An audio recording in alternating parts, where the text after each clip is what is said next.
Amigos, um prazer estar aqui com vocês, conversando um pouco sobre nossa doutrina, que é uma bênção, uma doutrina que esclarece, que conforta, sobre este tema importante são os desafios no pós-pandemia.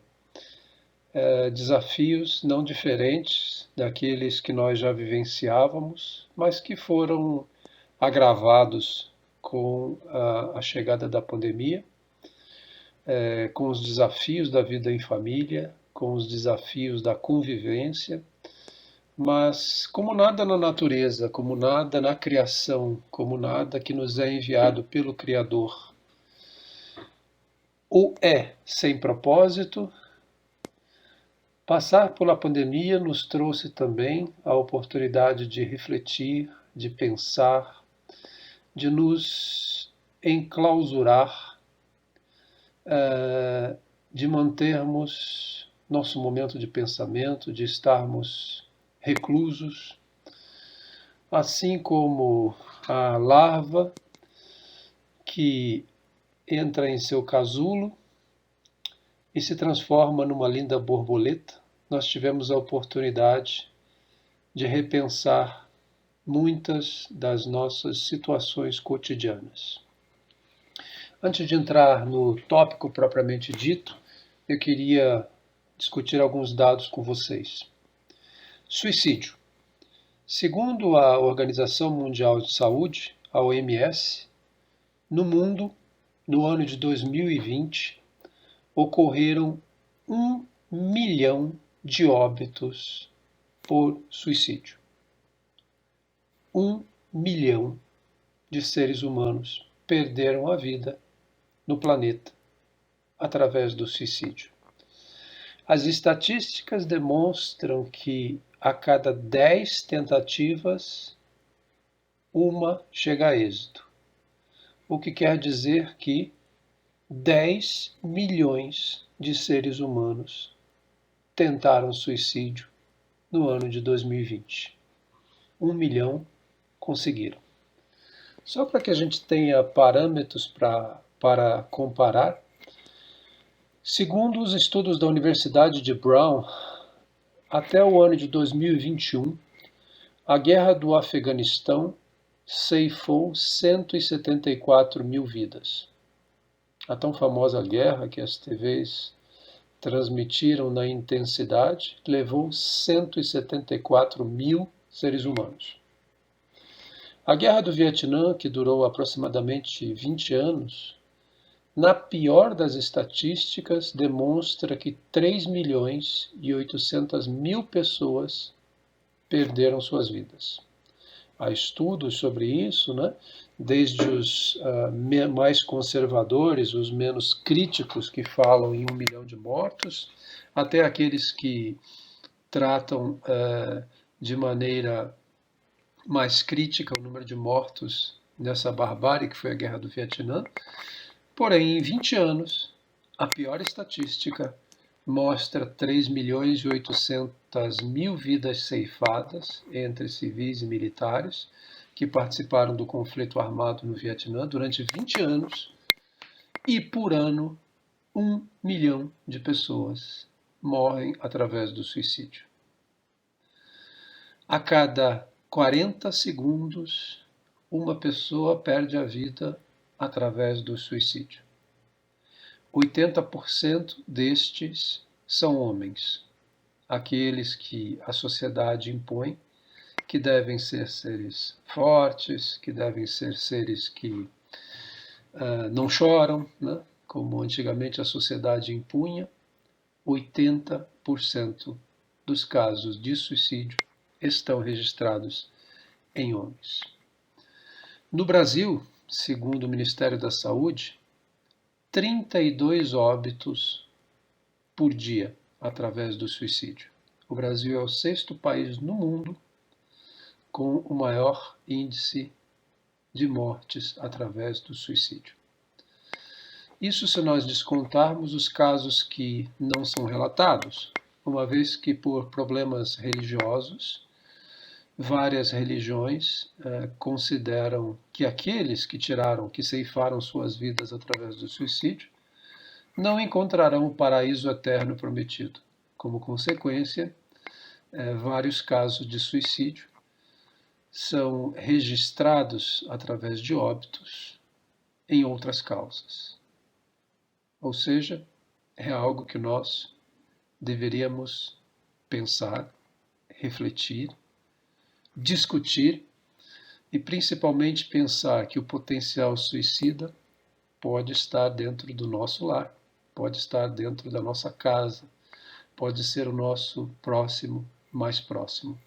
Segundo os psicólogos, isso se dá por conta de baixa autoestima, ou seja, pessoas que se perdem em um funil de sensações onde o amor próprio deixa de existir. E as escrituras já nos dizem: ama teu próximo como a ti mesmo, o que significa dizer que a única maneira de nós conseguirmos amar o nosso próximo é efetivamente aprendendo a nos amar primeiro. Primeiro nós precisamos ter a nossa autoestima, o nosso amor próprio valorizado, e só desta maneira nós podemos amar ao próximo, assim como as escrituras nos sugerem. Os psicólogos também falam de automutilação, ou seja, pessoas, filhos, seres queridos que buscam chamar a atenção, porque eventualmente não recebem ou não percebem a atenção necessária dentro de seus lares, junto a seus familiares, junto a seus pais, junto a seus avós. Segundo também os psicólogos, é uma demonstração de que esta criatura se sente só, desamparada, desassistida. Isso reforça a tese de que a solidão é algo que acontece em meio a uma multidão de seres. Nós podemos estar junto aos nossos seres queridos, aos nossos seres amados, aos nossos parentes, aos nossos pais, e ainda assim nos sentirmos sós, desamparados, desassistidos, segundo o que diz a psicologia. Um outro dado interessante que eu quero trazer para vocês, de acordo com o nosso IBGE, o número de divórcios cresceu nos últimos 5 anos, portanto antes da pandemia, em 75%. 75% de crescimento de divórcio. Durante a pandemia, até a metade do ano de 2020, que é a estatística disponível hoje no IBGE, essa taxa deu um salto de 260%.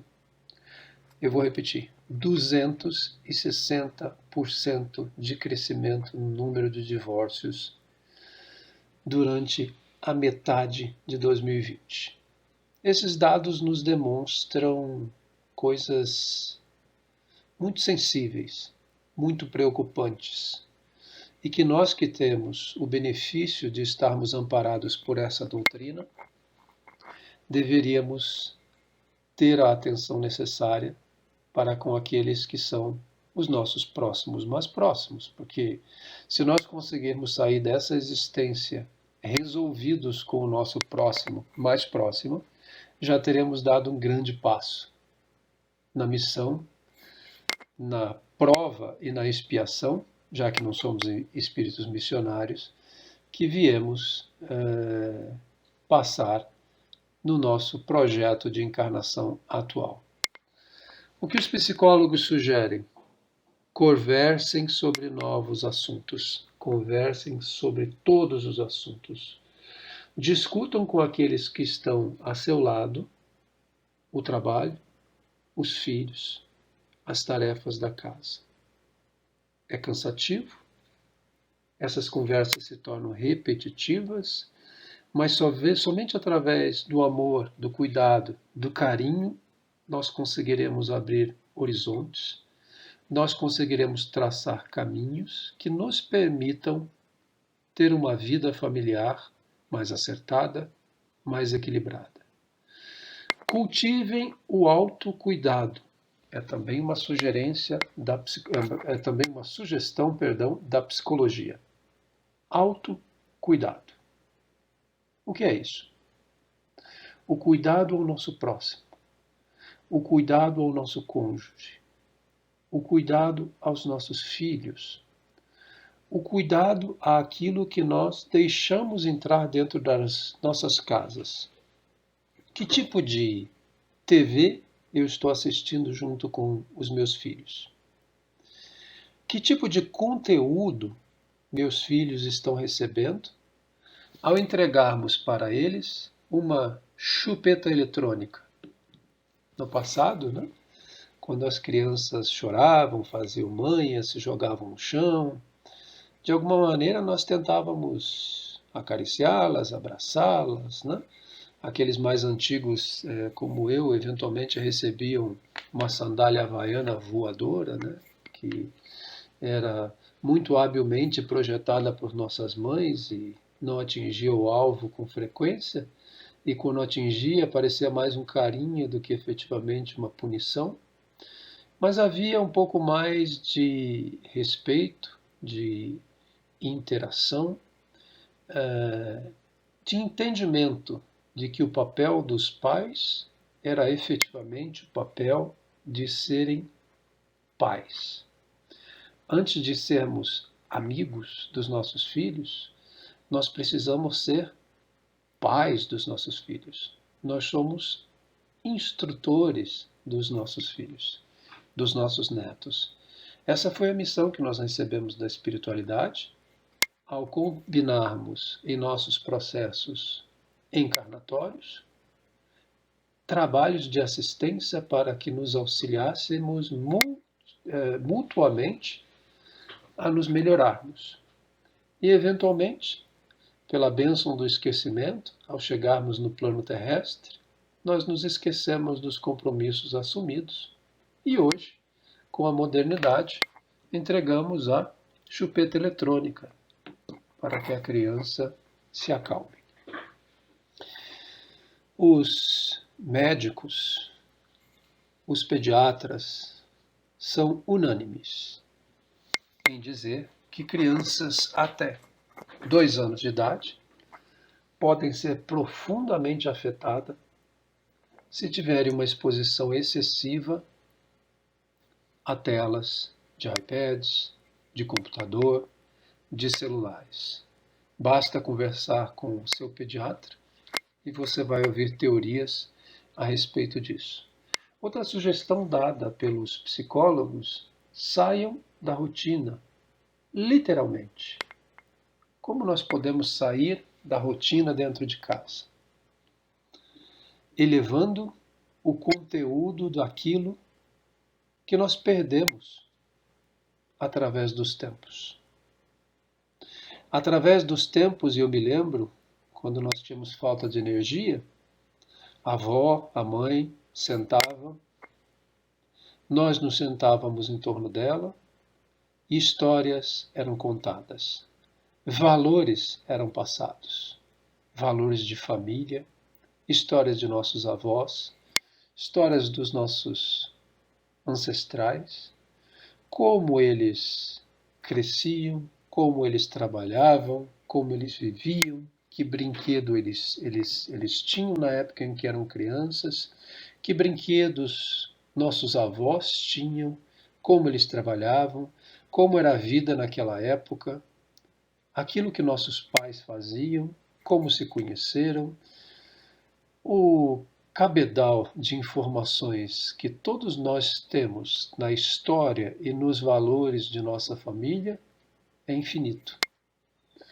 E só através da passagem dessas informações das gerações mais antigas para as gerações novas, conseguiremos criar valores transmitidos a essas gerações que possam, assim, valorizar os momentos únicos onde a família se reúne, troca ideias, sente-se parte, gerando elo de confiança, de equilíbrio, de suporte e principalmente de compreensão. Nossos filhos sairão dali, nossos netos sairão dali, com a certeza de que há um porto seguro, e esse porto seguro se encontra nos braços da família. Conectem ao plano espiritual. É outra sugestão da ciência. Busquem a serenidade no relacionamento entre os entes de sua casa através de buscas de contatos com a espiritualidade, seja ela qual for. Busquem contatos. Boa noite, pessoal. A busca desse contato que nós deveríamos fazer com a espiritualidade nos eleva, sublima a troca de experiência entre os casais, entre os filhos, nos eleva, nos tira do caminho da materialidade para buscar e preferir uma identificação com o novo. Aquele novo que Jesus disse estar escrito dentro de cada um de nós. Quando Kardec perguntou aos espíritos: onde está escrito o Evangelho de Jesus? Dentro de cada um de vós. Basta que busquemos despertar em nós as informações e os conteúdos que lá dentro de nós estão gravados. A pandemia nos colocou em reclusão. A pandemia nos colocou em um casulo. A pandemia nos abriu oportunidades. Oportunidades de conviver. Conviver significa viver com.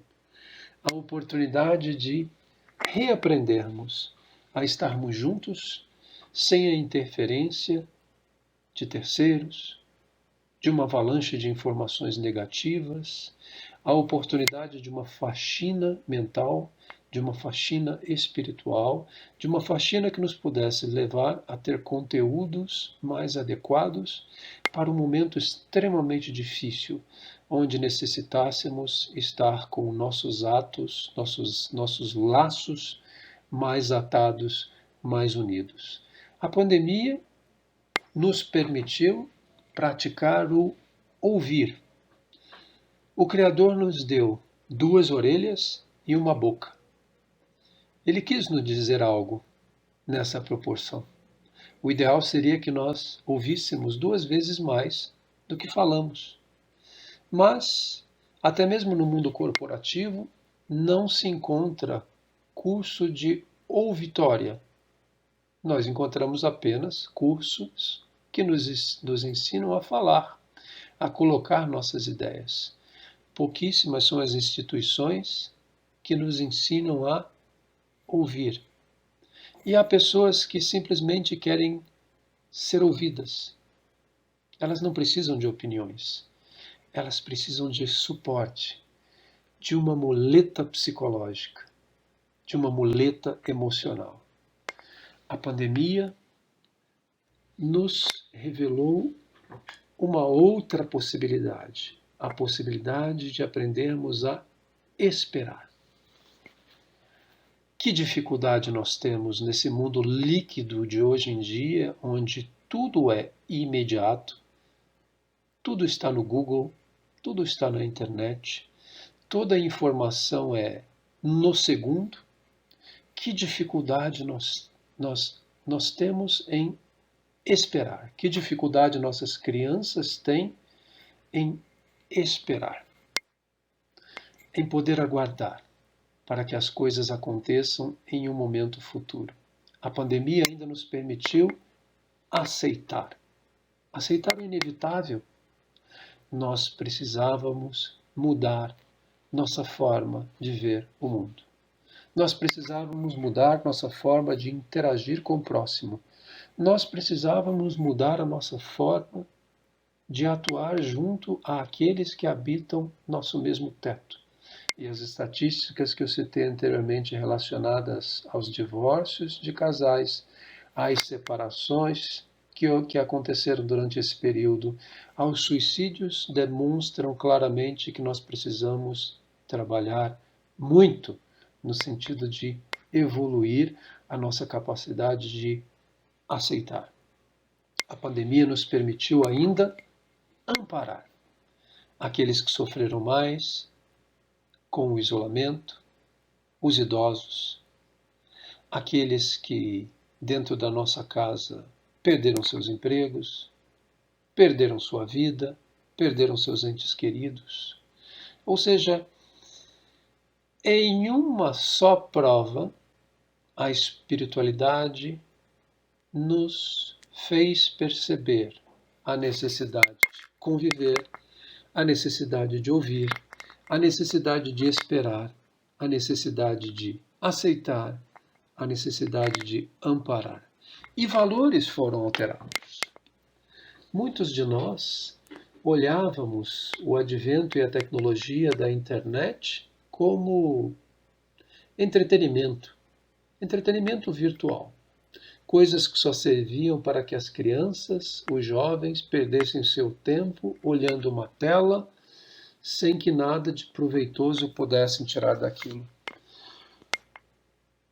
A pandemia nos permitiu perceber que a tecnologia também nos serve para coisas boas. Podemos nos divertir, assistir a lives, artistas que se apresentaram através da internet. Podemos estudar, podemos conversar com nossos entes queridos, fazer festa de aniversário virtual, podemos também ter entretenimento, podemos trabalhar. Quantas pessoas deixaram seus escritórios e começaram a perceber a oportunidade de seguir trabalhando de suas casas? Ou seja, a internet, a tecnologia, não é algo ruim. O ruim é a utilização que nós empregamos a esta tecnologia. Um filósofo chamado Zygmunt Bauman, que desencarnou em 2017, ele definiu que nós vivemos uma modernidade líquida, no sentido de vivermos um mundo globalizado, com muita volatilidade, as coisas acontecem rápido demais, características para desorganizarem as nossas vidas, e nós vivemos um mundo descartável. E este descarte impacta efetivamente quando nós descartamos nossos relacionamentos. A nossa geração veio de um tempo onde as coisas eram consertadas. O liquidificador que desse defeito era consertado. A televisão que desse defeito era consertada. O telefone que desse defeito era consertado. Os relacionamentos precisam ser consertados, a exemplo das coisas materiais que nós consertávamos há algum tempo atrás. Essa modernidade líquida, descartável, está trazendo um viés de projetarmos o descarte para nossos relacionamentos. A vida líquida é uma vida de consumo, é uma vida de um mundo de fragmentos, e esses fragmentos são tratados como objeto de consumo. A utilidade e o valor daquilo que nós temos, nós recebemos, é um valor limitado. Principalmente, e os números demonstram, nos relacionamentos. Os psicólogos sugerem ainda que nós devamos pensar muito no conceito de responsabilidade emocional. Em linhas gerais, a responsabilidade emocional é saber se comunicar de maneira direta e franca suas intenções e suas expectativas ao se relacionar com qualquer pessoa. com o equilíbrio para aceitar a opinião do próximo. E aí eu pergunto, nós hoje estamos criando uma geração que sabe ouvir não? Que sabe respeitar a opinião do próximo? Nós estamos convivendo numa realidade onde o próximo pode ter o seu pensamento e que seja este um pensamento diferente do nosso? Levando isso para a nossa vida em família, será que nós não estaríamos levando para dentro de casa aquilo que nós estamos nos acostumando a ver em redes sociais, onde a capacidade de ouvir com as duas orelhas que nós recebemos não é proporcional à capacidade da única boca que nós temos? Sugerem ainda os estudos da psicologia que nós devemos ter uma responsabilidade afetiva. O que é a responsabilidade afetiva? É quando você se responsabiliza pelo sentimento e pelas expectativas que cria nos outros, independente dessa relação ser romântica ou não. Ou seja, a responsabilidade afetiva não trata-se apenas de uma relação entre marido e mulher. A responsabilidade afetiva se relaciona também com os membros de uma família. Pais, filhos, avós, sogra e todos aqueles que tiveram neste momento grave de pandemia de habitar o mesmo espaço físico e que nos deram a possibilidade de aprender em um momento real como trabalhar esta responsabilidade efetiva. E aí nós precisamos de alguns pensamentos, de algumas discussões interiores, que também podem ser levadas para a discussão pós-pandemia dentro de sua casa. Qual é o papel dos pais no encaminhamento dos filhos? Nós devemos transmitir aos nossos filhos educação?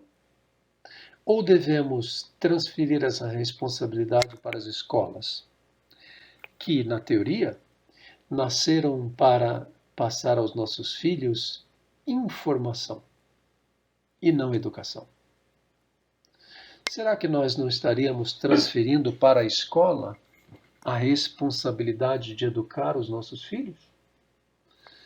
A educação desses valores não deveria ser encontrada dentro de nossos lares? Qual é o papel dos parceiros mais maduros na condição equilibrada da vida em família?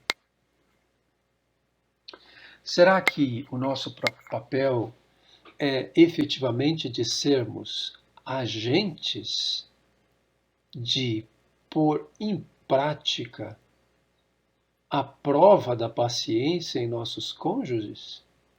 Será que nós estamos aqui com o objetivo de fazê-los evoluir na paciência? Ou nós podemos, através da caridade emocional, sermos também agentes de modificação de nós mesmos?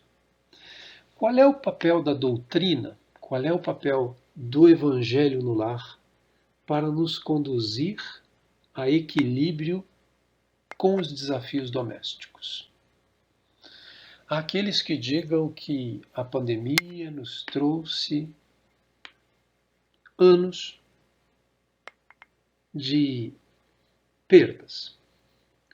Perdemos liberdade, perdemos amigos, por não conseguir mantermos relações com eles, perdemos a oportunidade de aprender, perdemos a oportunidade de estarmos juntos, perdemos entes queridos. Mas será que perdemos mesmo? Nós perdemos nossos entes queridos ou eles voltam à verdadeira pátria espiritual, libertos da prova? Se nós entendemos, enquanto espíritas, de que o nosso planeta é um mundo de provas e expiações ainda, nós estamos aqui encarcerados em uma prova. E se estivéssemos encarcerados em uma prisão, Deveríamos ficar felizes ou tristes por aqueles que nos deixaram?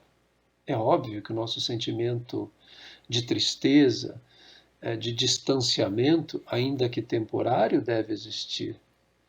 Mas ter um olhar diferenciado com relação a essa separação momentânea não nos ajudaria? Olhar o que o advento da pandemia nos trouxe como oportunidade de valorizar as relações não é um ganho?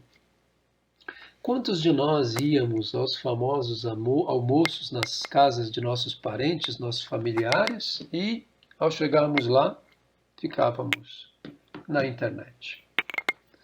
2 anos se passaram, 2 anos que nos possibilitam hoje rever essas oportunidades. E aí eu deixo uma sugestão para a chupeta eletrônica. Criem a caixa da chupeta eletrônica. Ao se reunirem em família, põem uma caixa na entrada da casa e todo mundo deixa lá a sua chupeta eletrônica para que nós possamos juntos valorizarmos efetivamente a bênção de estarmos juntos reunidos enquanto famílias, enquanto seres que assumiram compromissos para juntos se melhorarem, se tornarem seres melhores, para juntos assumirem os compromissos de auxiliarmos aqueles que estão em nosso lar e que precisam mais de nossa ajuda a terem a nossa responsabilidade afetiva, a nossa responsabilidade emocional. Que Jesus possa abençoar a todos, hoje e sempre. Fiquem com Deus e obrigado pela oportunidade.